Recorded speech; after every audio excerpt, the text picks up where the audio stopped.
తెల్లారు లేస్తే బిల్డప్లు, ఒకటి ఈగల్ అని, ఇంకోటి హైడ్రా అని, నేను 18 గంటలు పనిచేస్తా అని, నేనే హోంమంత్రిత్వ శాఖ కావాలని నా దగ్గర పెట్టుకున్నా అని.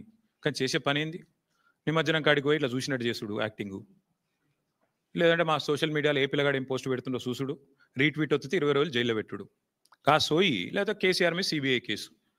అంటే టీఆర్ఎస్ నాయకత్వం మీద, బీఆర్ఎస్ నాయకత్వం మీద పెట్టిన శ్రద్ధ, దృష్టి.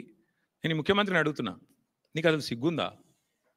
మహారాష్ట్ర పోలీసు వాళ్ళు వచ్చి ఇక్కడ నెలల తరబడి ఆ కంపెనీలో కూలీలుగా చేరి, కార్మికులుగా చేరి, నెలల తరబడి పరిశోధించి, చివరికి అది డ్రగ్స్ అని తెలుసుకున్న తర్వాత, నిర్ధారించుకున్న తర్వాత, నీకు ఖబర్ లేకుండా, నీ పోలీసులకు ఖబర్ లేకుండా, నీ ఇంటెలిజెన్స్ వ్యవస్థ కుప్పగూలిపోయి, వాళ్ళు వచ్చి దాడి చేసి, మహారాష్ట్ర పోలీసు వాళ్ళు వచ్చి హైదరాబాద్లోని చర్లపల్లిలో దాడి చేసి 12,000 కోట్ల డ్రగ్స్ పట్టుకున్నారు.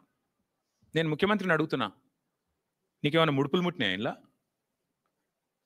12,000 కోట్లు 21 నెలల నుంచి ఏం చేస్తున్నావు? నీ ఈగల్ ఏం చేస్తుంది? నీ హైడ్రా ఏం చేస్తుంది? నీ హోంమంత్రిత్వ శాఖ ఏం చేస్తుంది? నీ పోలీస్ ఇంటెలిజెన్స్ ఏం చేస్తుంది? ముడుపులు తీసుకోవడంలో బిజీగా ఉన్నారా? ఎట్లా? హైదరాబాద్లోని చెర్లపల్లిలో 12,000 కోట్లు. ఇది భారతదేశంలోనే రెండవ అతిపెద్ద డ్రగ్స్ ఇప్పటిదాకా దొరికింది.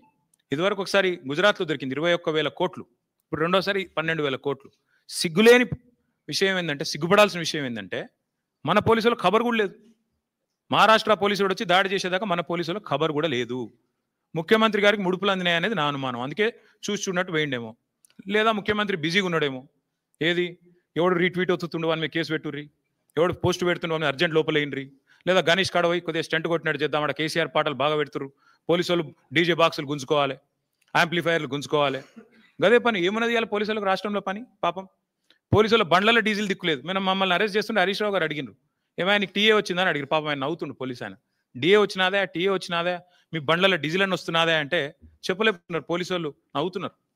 అట్లాంటి పరిస్థితి ఉన్నది వాళ్ళు. అందుకే ఈ రాష్ట్ర హోంమంత్రికే ముడుపులు అందినట్టుగా నాకైతే అనుమానం ఉంది.